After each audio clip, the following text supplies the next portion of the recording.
대구 경북에서 국민의힘 공천이 곧 당선이라는 왜곡된 정치 환경이 고착되면서 당내 경선은 늘 치열한 경쟁 구도 속에서 펼쳐지고 있습니다.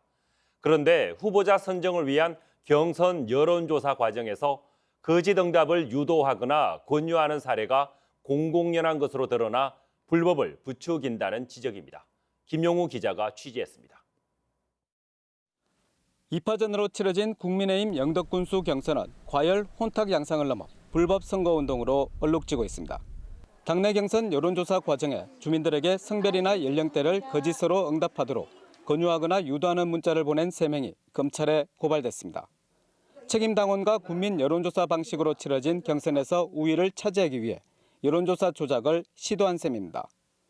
국민의힘은 4년여 전 당대표와 지방선거 후보자를 선출하면서 현재의 여론조사 합산 방식을 채택했습니다.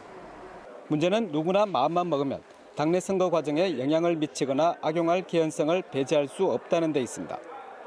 이틀 동안 진행된 당내 경선 여론조사의 경우 대부분 첫날 오전에 목표 할당 응답자를 채운 것으로 드러났습니다.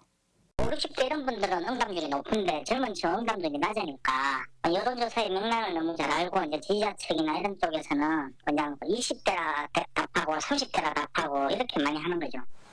고령화 비율이 높은 지역일수록 20, 30대 응답자 표본수를 채우는 데 어려움을 겪는 통상적인 여론조사와는 뚜렷한 대조를 보입니다.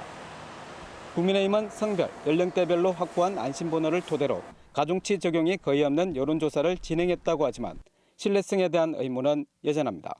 후보의 경력을 잘 모르는 상태에서 한tak한다는 점, 이런 점에 조사 방법상의 문제가 있고, 일단 뭐 봉인해서 막 그러잖아요.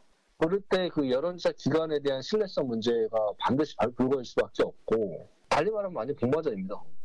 공정하고 합리적인 룰에 따라 치러졌다는 국민의힘 당내 경선이 오히려 불법 선거운동을 부추길 우려가 있는 만큼 개선책 마련이 절실해 보입니다. TBC 김용우입니다.